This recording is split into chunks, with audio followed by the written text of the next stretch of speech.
నరసింహస్వామి మనకి చాలా దగ్గరలో ఉన్నటువంటి సింహాచల క్షేత్రంలో వెలిచారు. ఈ సింహాచల క్షేత్రంలో ఆయన వెలియడానికి ఒక పూర్వగాథ ఉంది. హిరణ్యకశిపుడు ప్రహ్లాదుడిని ఎల్లైనా చంపాలని కోరిక.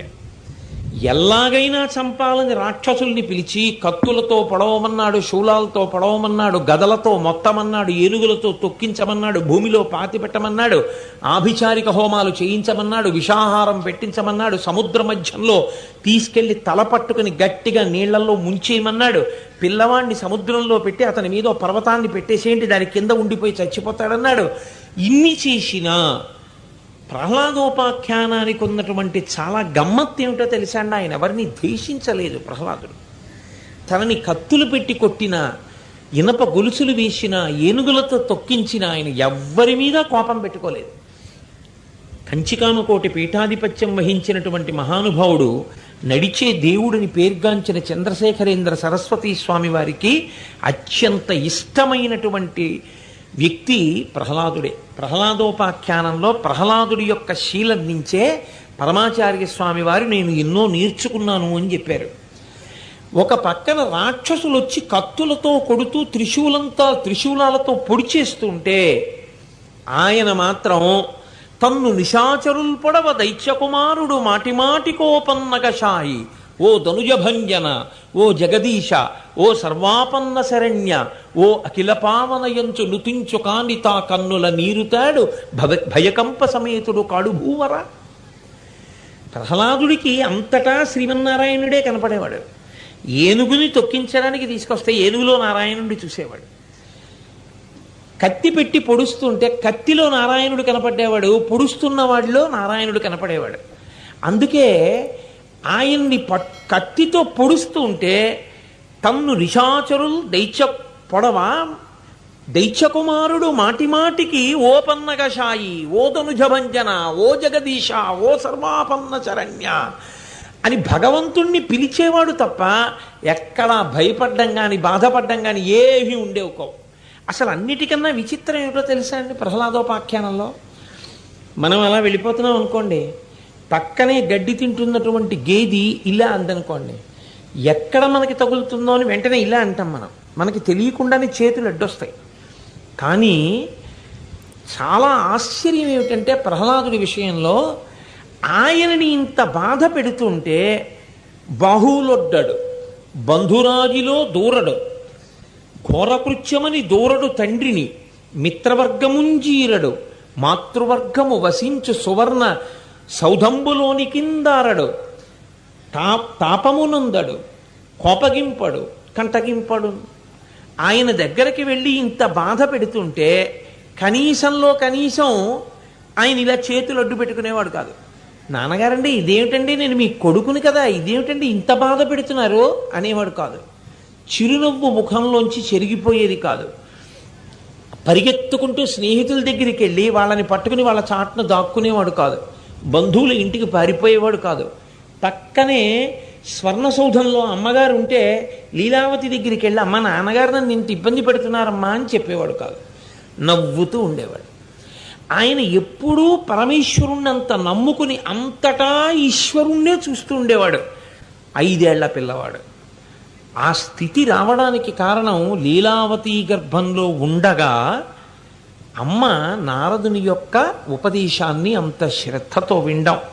అంటే ప్రహ్లాదుడు లాంటి కొడుకు, శంకరాచార్యుల వారి లాంటి కొడుకు పుట్టాలని కోరుకున్నటువంటి స్త్రీ భగవత్ సంబంధమైనటువంటి కథలను గర్భిణి అయి ఉండగా శ్రద్ధతో వినవలసి ఉంటుంది.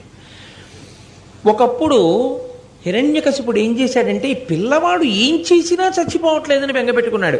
ఏం చేసినా పిల్లవాడు బతకడేమో అని బెంగపెట్టుకుంటాడు తండ్రి ఎక్కడైనా. హిరణ్యకశిపుడు బెంగపెట్టుకున్నది ఏమిటంటే ఏం చేసినా కొడుకు చచ్చిపోవట్లేదని. అందుకని ఆయన అన్నాడు, ఈ పిల్లవాడిని తీసుకెళ్ళి సముద్రంలో ముంచి పైకి లేవకుండా వీడి మీద పర్వతం పెట్టేసేయండి అన్నాడు. అంటే రాక్షసులు పెద్ద పర్వతాన్ని తీసుకొస్తున్నారు, కింద ప్రహ్లాదుడిని తీసుకొస్తున్నారు. సముద్రంలోకి తీసుకెళ్ళి ప్రహ్లాదుడిని ముంచేశారు. ముంచేసి ఆయన మీద పర్వతాన్ని పెడుతున్నారు. పెడుతుంటే ఆయన ఎంతో సంతోషంగా ఈ సముద్ర జలాలు కూడా ఆయనే పరమేశ్వరుడు అని శ్రీహరి శ్రీహరి అని పిలిచాడు. అయ్యో నా భక్తుడు ఎక్కడ కందిపోతాడోనని శ్రీమన్నారాయణుడు గరుత్మంతుణ్ణి అధిరోహించి గబగబా వచ్చి, చూడండి, పిల్లవాడి కంట్లో ఏదైనా పడిపోతుందేమో అంటే మనం బలంగా ఉఫ్ఫని ఊదేసినట్టు ఏదో ఎగురుతూ వచ్చి పిల్లాడి కంట్లో పెడుతోంది అనుకోండి, ఉఫ్ అని ఊదేస్తాం కళ్ళల్లో పడకుండా. అలా శ్రీమన్నారాయణుడు రాక్షసుల చేతిలో ఉన్నటువంటి పర్వతాన్ని ఉఫ్ అని ఊదాడు. ఊదితే ఆ పర్వతం వెళ్ళి విశాఖపట్నం,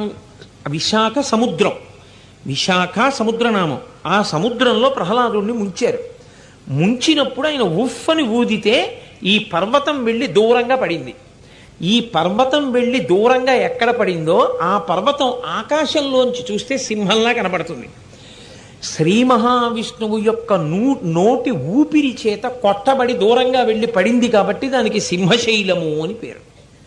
ఆకాశంలోంచి చూస్తే సింహం ముఖంలా కనపడుతుంది కాబట్టి అచలము అంటే కొండ, సింహాచలము అంటే సింహము వంటి కొండ.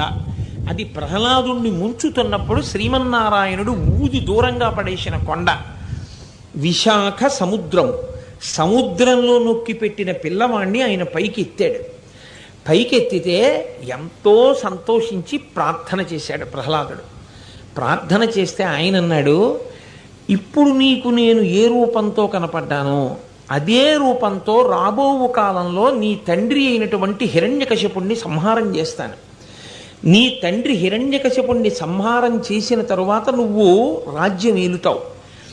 నువ్వు హాయిగా కొడుకుల్ని మనవల్ని చూసిన తరువాత వానప్రస్థానికి వచ్చినప్పుడు సింహాచల క్షేత్రానికి వచ్చి నా దగ్గర ఉండి ప్రతిరోజు నన్ను సేవిస్తుండు. అప్పటి వరకు నేను సింహాచలంలో ఒక పుట్టలో ఇలాగే ఉంటానని సింహాచల క్షేత్రమునందు వరాహ నరసింహ స్వరూపంగా శ్రీమన్నారాయణుడు స్వయంభూగా ఆవిర్భవించాడు.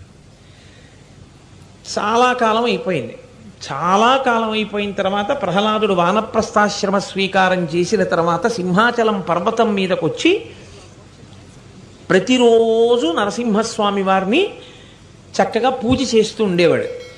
అక్కడ ఉండేటటువంటి ప్రకృతి, ఆ అందం, ఆ కొండ, ఆ తోటలు, ఆ సంపంగి పూలు, ఆ మల్లెపూలు, జాజి తీగలు, నరసింహస్వామి, ప్రహ్లాదుడి యొక్క పూజ, ఇవన్నీ చూసి 33 కోట్ల మంది దేవతలు, అప్సరసలు, పరమశివుడు, చతుర్ముఖ బ్రహ్మగారు, నదులు అన్నీ ఆ పర్వతం దగ్గరికి వచ్చాయి.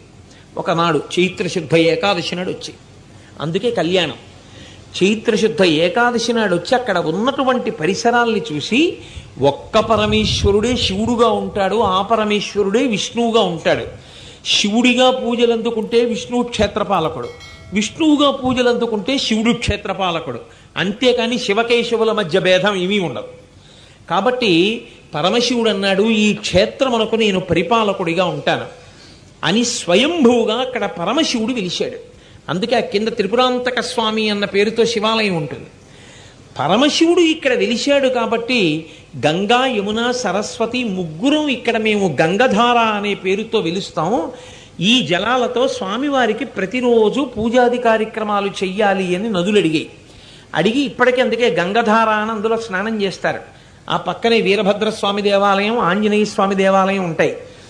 ఆ గంగధార అక్కడ పడుతుంటే ఆ గంగధారలో ఉండేటటువంటి తీర్థంతోనే స్వామివారి యొక్క పూజా కార్యక్రమాలన్నింటినీ నిర్వహణ చేస్తూ ఉంటారు.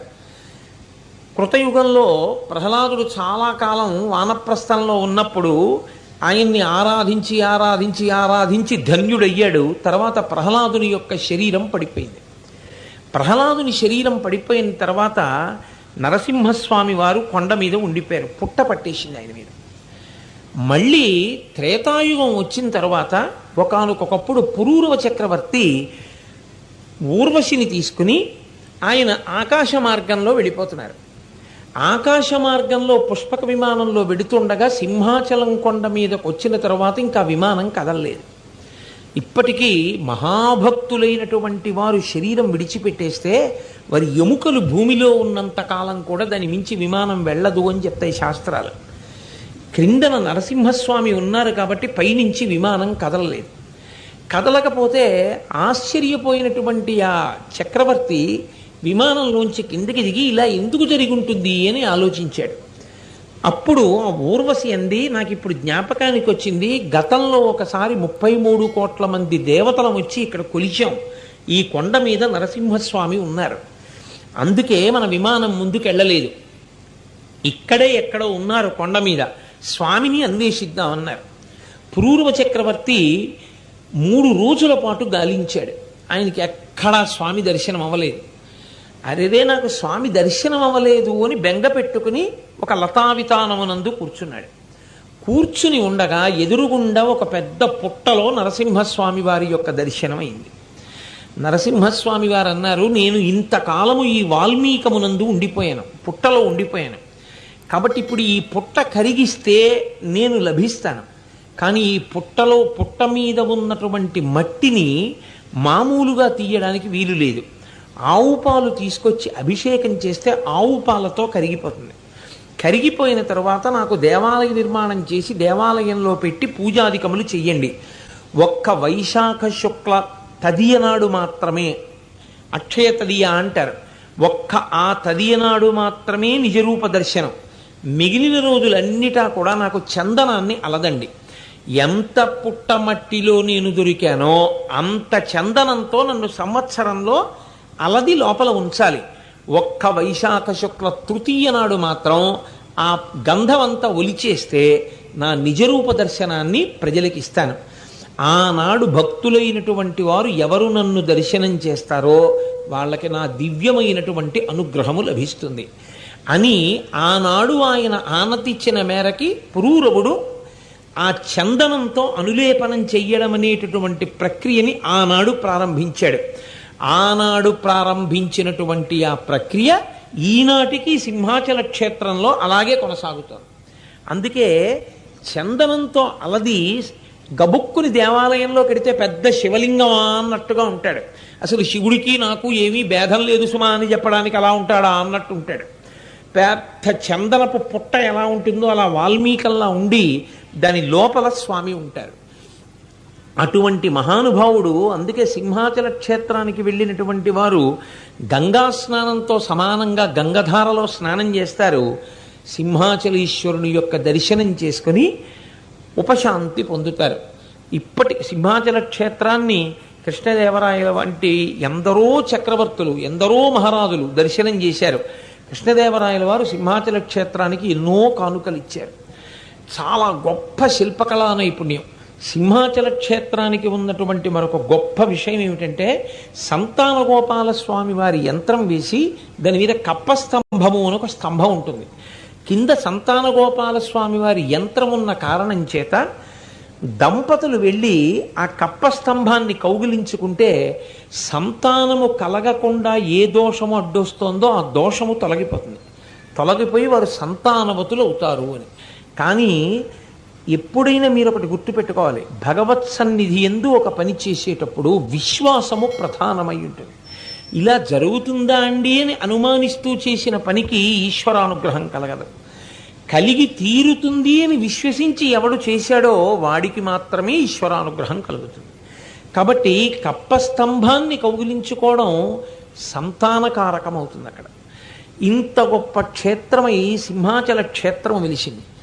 సింహాచల క్షేత్రంలో యథార్థమునకు కనపడినటువంటి స్వరూపం అందుకే వరాహ నరసింహస్వామి అంటారు. హిరణ్యాక్షుణ్ణి చంపినప్పుడు ఉన్నటువంటి వరాహస్వరూపం, హిరణ్య కశిపుణ్ణి సంహరించినప్పుడు వచ్చినటువంటి నరసింహస్వరూపం రెండూ కలిపి ఉంటాయి అక్కడ. అందుకే వరాహ నరసింహస్వామి అంటారు. దానికి అప్ప అన్న పేరు కలుపుతారు.